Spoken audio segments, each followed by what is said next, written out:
YouTube.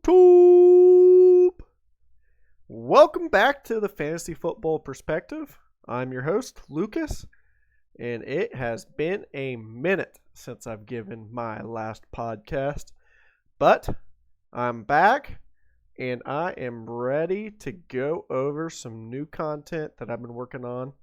And it's going to start off today with some Las Vegas stories. Me and my sister usually take a yearly Vegas trip. So this year was no different. We scheduled our Vegas trip, and it just happened to be on the same weekend as the NFL draft that was also in Las Vegas. So I have some stories regarding Las Vegas that are going to blow your mind. Still can't figure out some stuff. Just a crazy overall time.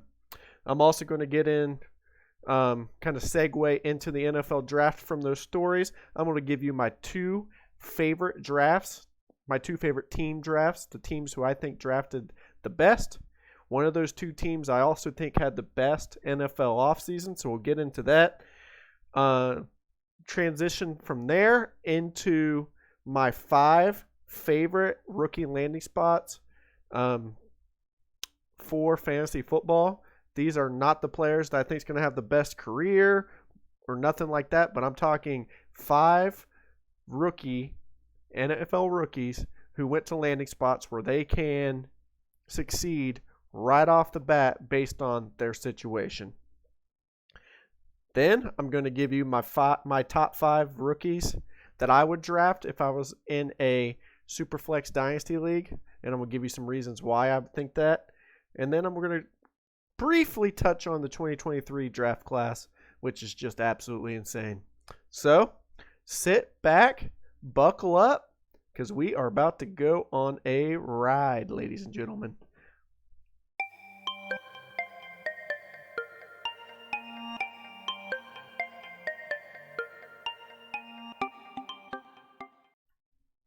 All right, YouTube. So let's get into this.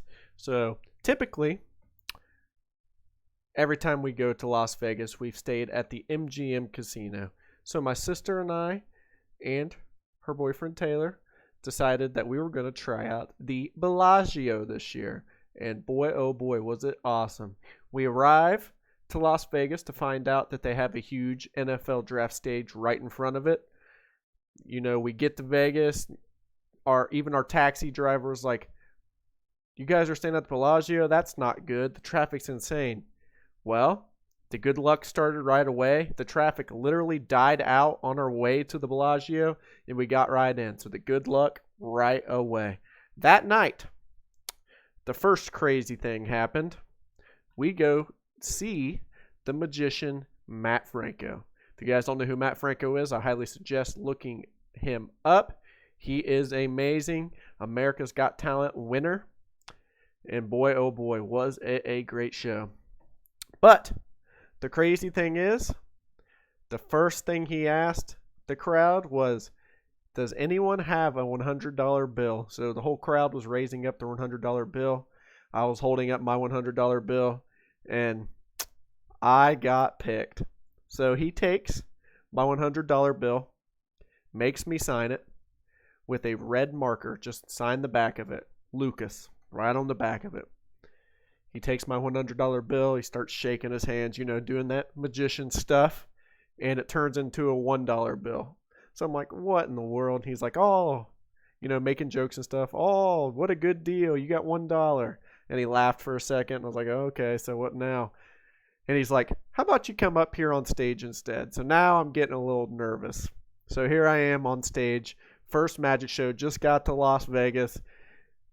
Up on stage, Matt Franco, first person to get called on stage. It was insane. So there's this giant box on stage, and he's like, "For your $100, this is what I'll give you in return."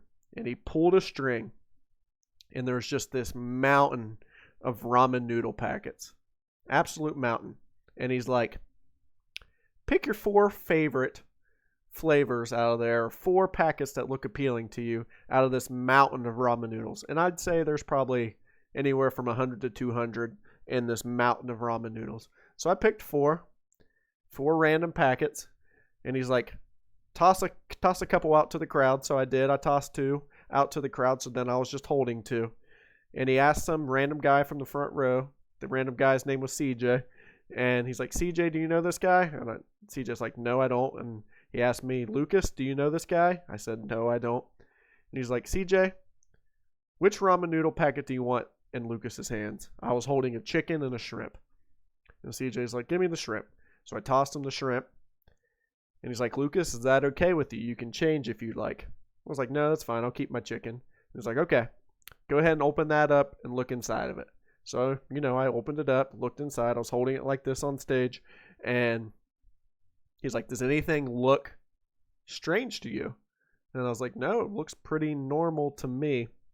And he's like, grab that little packet out of there. So I grabbed the little packet that usually holds the seasoning. He's like, does that feel weird to you? And I was like, yeah, it does. So I open up this packet, and my signed $100 bill was inside this packet. Listen, I'm a skeptic, probably like the majority of people who go to magic shows that think that everyone's in on the trick to make it work. I was just a random selection out of the crowd. And he made me sign a $100 bill, and somehow it ended up inside of a random ramen noodles packet within a packet. There was so much room for variability. I could have tossed it out to the crowd. CJ could have picked the other one. It makes no sense in my head how he got that to work. And that was our first day in Las Vegas. I got called up on stage. If you have any idea how he did that trick, drop the comment below, because my mind's actually blown. So, moving on, day 2, we decided to go see Frederick Da Silva. He was also on America's Got Talent. I don't think he won, though, but he considers himself a mentalist. And strangely enough, I got called on stage again during this show, and he said that he can connect people's minds and make the contestant feel the same feelings as the other contestant. So there was me and another girl on the opposite sides of the stage with our eyes closed, and he said every time that he touches the girl, I will feel where she's getting touched.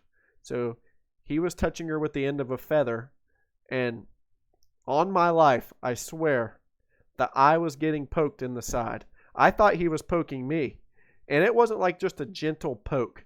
It was a hard poke, like distinguishable as ever, not in my head. And I asked my sister when I got down, I was like, was he touching me? And she said he was nowhere near me.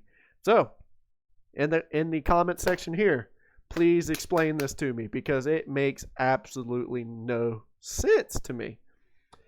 So 2 crazy times got called on stage. Moving on, day 3, even crazier. The NFL draft's going on all day. I sit down at a Pai Gow table in the morning. That's my game of choice in Vegas. And secondhand royal flush. So I was like, this is going to be a great day. And just strange things just kept happening all day. For instance, we went and saw Tosh.0, Daniel Tosh, that night in person. The person I was playing Pai Gow with that morning ended up being in front of me in the line at Daniel Tosh later that night. And if you've ever been to Las Vegas, that's a huge place with tons and tons and tons of stuff to do. That is insane. Another strange thing that happened, our taxi driver, who by far was the best taxi driver I've ever had in Las Vegas, took us to Tosh.0. After Tosh.0, we decided to go to Old Vegas. We're going to Old Vegas in a separate taxi, and out of the corner of my eye, I see a taxi flagging us down like this, and I look over. It was the same damn taxi driver. I was like, what in the world? What's the chances of this? How does he remember us? It was crazy. The last crazy thing happened was my sister just had this hunch. She's like, I'm going to throw $25 on a number. I want black 11. She threw the $25 out, hit black 11, all in the span of 3 hours. I don't know what was going on, but Las Vegas this time was hands down the best experience, the strangest experience of my life. It was an absolute blast. I can't wait to go back. We've already tried to start planning our next one. And the whole time while we're in Las Vegas doing our random stuff, our random shows, The NFL draft was going on in the background, so we had constant entertainment. It was a fantastic time. So, segueing out of my crazy Las Vegas stories, let's transition into the NFL draft. So we got to start with my 2 favorite NFL drafts for this year. And my number 2, sad to say, is the Baltimore Ravens. They just kept getting the best value on the board over and over and over again. Primarily their round 2, and the round 4 picks are just insane. They land Kyle Hamilton. He keeps falling to play their hybrid safety. Great pick. They get Tyler Linderbaum to fill that center role. David Ajabu, who is coming off an Achilles injury, but he was projected top 3 pick before that injury happened. And I think he's young enough, to recover at this point. Now, I know in the past Achilles has been a fantasy football killer, but for defensive ends, pass rush, I actually don't know the statistics off my head, what they do before and after that. Obviously, they're going to probably lose a little bit of explosiveness, but he's so young. I think he's going to recover pretty well. And then they land Travis Jones, big defensive tackle from UConn, and they land the corner from Alabama, Jalen Armour-Davis.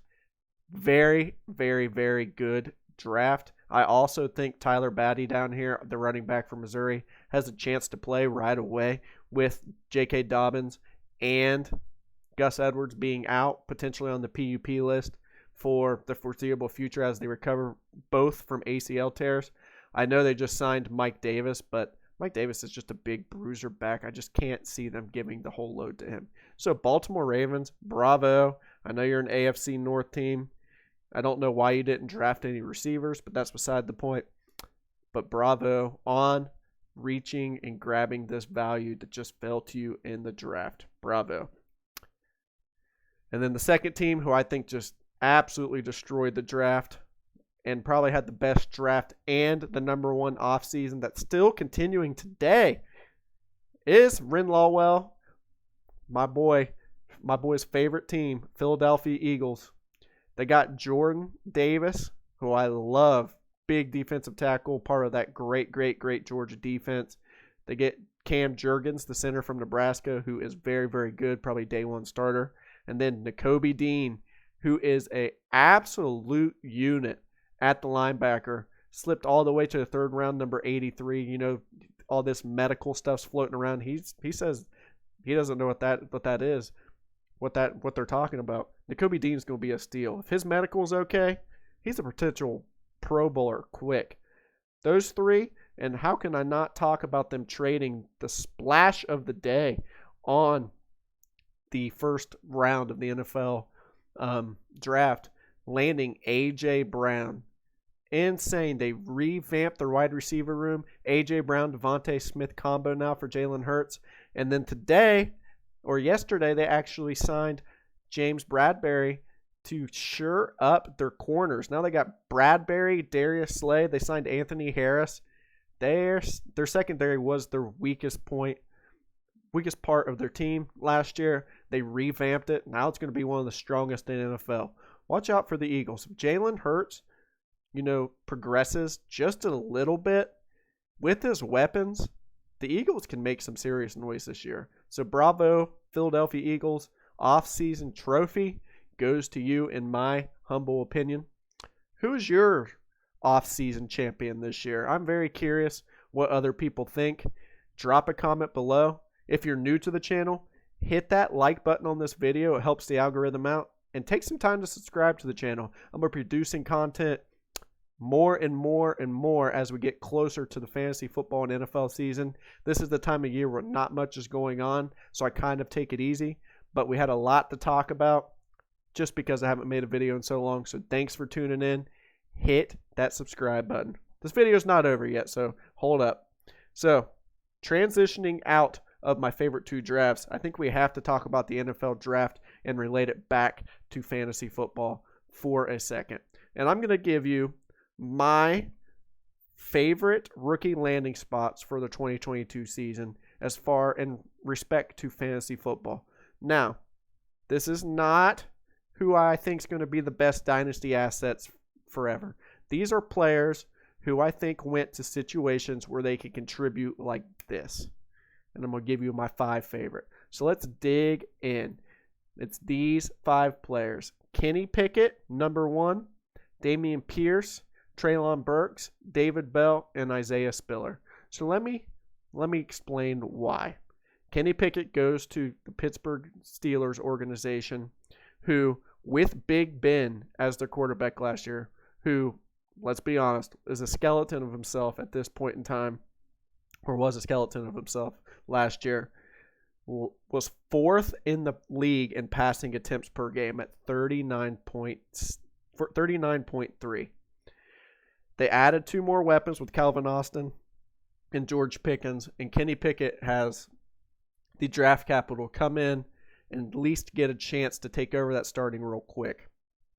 I, for one, don't believe in Mitchell Trubisky whatsoever. I think that's Kenny Pickett's spot right off the bat, and I think he comes in, competes, wins that spot, and if he's going to drop back and throw the ball 35 to 40 times a game, I mean, the fantasy projection alone from that kind of output should be insane. With those weapons, with Najee Harris back here, improved offensive line, Kenny Pickett, prime landing spot to at least do some absolute fantasy magic this year. My number 2 prime landing spot is Dameon Pierce going to the Houston Texans. This is all about landing spot, baby. Opportunity is completely, positively reinforced by landing spot. Dameon Pierce goes to the Texans, who Marlon Mack, coming off the Achilles injury, looked like a shell of himself, and Rex Burkhead are his only 2 competition as of today. Dameon Pierce has a chance to not only win that role, but be the feature workhorse for a Houston Texans team. Workhorse running backs are fantasy football gold. You're getting him pretty much for free, not only in rookie drafts, but startup drafts, and he's definitely going to be free in season-long drafts. Get him on your team. If this keeps progressing, some news comes out of Texans camp that he's looking good, he is going to be a steal this year. Number 3, Treylon Burks. Again, landing spot is everything. The comps Treylon Burks was getting was A.J. Brown. What do the Titans do? They ship A.J. Brown out. They bring Treylon Burks in. Insert him to that role. He is going to play the A.J. Brown role for the Tennessee Titans, which has led in the past to fantasy football 1, wide receiver 1 numbers. So keep that in mind. David Bell went to a great situation for the Cleveland Browns. David Bell getting comparisons to Jarvis Landry. Jarvis Landry, no longer a Cleveland Brown. Insert David Bell into that Jarvis Landry role. Not the fastest guy, just like Jarvis Landry, but a very good separator and a very good catcher of the football. David Bell playing the Jarvis Landry role with improved quarterback play. Give me that all day. And last but not least, Isaiah Spiller. Isaiah Spiller goes to a great situation to the Chargers, who need a bigger running back to kind of take the goal line and third down role away from Austin Eckler, who's a smaller running back. Insert Isaiah Spiller immediately into that, and I think he does very well in that role, who's going to, in an offense that's going to have tons and tons and tons of goal line carries. So, again, recapping my top 5 favorite landing spots to contribute in fantasy football in 2022. Kenny Pickett, Dameon Pierce, Treylon Burks, David Bell, and Isaiah Spiller. I love it. So, last but not least, we're going to talk about my favorite long-term rookies in 2022 who I think is going to have the best impact on their teams long-term. And I'm going to start with Drake London. Drake London is compared to Mike Evans a lot. They are both taller receivers and very good in the red zone, very good jump balls. But Drake London goes to a situation where he's automatically 1A, 1B. He's the best receiver on the team. Maybe not the best player with Kyle Pitts, who's a great tight end / receiver as well. But they are definitely going to be sharing all the catching, all the receptions for the Atlanta Falcons right now. he's just going to be a monster. I think he has the potential to be a top 12 fantasy football wide receiver for the next 5 to 8 years. Could be the next big thing. When he was in college, he played with NFL talent like Michael Pittman and Amon St. Brown, who both had stellar seasons last year. And Drake London was definitely the best guy with playing along those guys as an 18-year-old freshman. He just has all the potential in the world. He does have some injury problems that have occurred in the past. But if he can get past that, add a little bit of muscle, the sky's the limit for real with Drake London. Treylon Burks, we've already touched base on him. He is a fantastic football player. He's going into an offense where his role's already defined, and he's just going to be a great player. A.J. Brown comparisons, he's entering an A.J. Brown system. Treylon Burks, enough said. As long as Ryan Tannehill's there, Vrabel's there, and they want to keep the A.J. Brown system in, Treylon Burks is going to be a heck of a football player for a while. Breece Hall, I think potentially is going to be the workhorse, but I think a lot of the experts in the field are kind of negating the fact how long Michael Carter might be a thorn to Breece Hall's upside for the foreseeable future. If Michael Carter's taking the third down roles and doing very well with it, will Breece Hall ever be the featured back? I don't know. Just with that limited upside at this moment, with Michael Carter being a thorn in Breece Hall's side, I think I'm going to put Breece Hall at 3, but Breece Hall definitely has the potential to move up to 1 if he gets the workhorse. I'm just not super convinced that he's going to get the workhorse. Maybe not this year or next year. It could be a third year, kind of like what we're seeing with Javonte Williams, who the Denver Broncos just brought back. Melvin Gordon again, who's going to be a thorn on Javonte Williams' side. But Breece Hall might be suffering a similar situation to what Javonte is suffering, where everybody and their mother knows that he's the best running back on the team, and given the opportunity, he will excel. But who knows how long it's going to take for him to get that actual opportunity. So Breece Hall, number 3. Garrett Wilson, number 4. I love Garrett Wilson. Ohio State for life, baby. And he is an absolute monster. Very, very, very explosive athlete. I mean, he made one of the craziest catches ever when he jumped up and didn't get a foot and got a hand down, but I swear he was 45 inches in the air. He's insane. And goes to a situation for the New York Jets where I'm not so sold on Zach Wilson, and I think quarterback play does have a lot of influence on wide receiver production when we're in regards to fantasy football. And there's a lot of competition for the New York Jets as far as wide receivers. You got Corey Davis, who's a pretty dang good wide receiver in his own rights, and Elijah Moore, who was a great slot receiver last year. Him and Zach Wilson already have some chemistry built up. So just situational. Garrett Wilson goes to a more crowded situation than other wide receivers, which kind of limits his upside in regards to fantasy football. And last but not least, Kenny Pickett. Like I said earlier regarding the 2022 output, I think he's going to have the best situation as far as quarterbacks to come in and succeed at a high level. With the talent around him, the coaching staff, and just the overall competition in the quarterback room and the draft capital, the Steelers are going to give him every opportunity to come in, be the starter, and succeed and lead their franchise. So Kenny Pickett, number 5. So, I'm briefly going to touch on this. If you play fantasy football, especially Dynasty fantasy football, it might be a great opportunity for you to start looking at the 2023 draft class as that approaches very, very quickly next year. The 2023 draft class has been considered gold in the Dynasty fantasy football community. You have players like Bijan Robinson, Jamar Gibbs. I think his name's Jamar. I might actually mess that up. Gibbs, the running back from Alabama. You have Jackson Smith and Jigba, Boutte from LSU. You have C.J. Stroud, Bryce Young, Meyer, the tight end from Notre Dame. You have a plethora of other running backs. There's a running back from Syracuse looks really good. There's a running back from TCU who looks really good.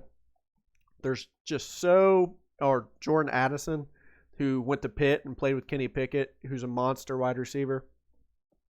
We're talking about 5 to 10 potential cornerstone pieces in the Dynasty community. So take a look at your team in the Dynasty world. Make a real big judgment call if you have a chance to win this year. And if you don't, I would start selling my pieces who are win now for 2023 draft capital and go out and just dominate your league for the next 10 years, because that's the kind of projections this 2023 draft class is getting. And if you can capitalize on that, kind of forfeit this year, gain those draft picks, you could literally dominate your league for years to come. As always, thanks for tuning in. Slightly longer episode, but we had a lot to talk about. Drop a comment below if you have any questions. I hope you guys have a fantastic night. Subscribe to the channel. Peace out.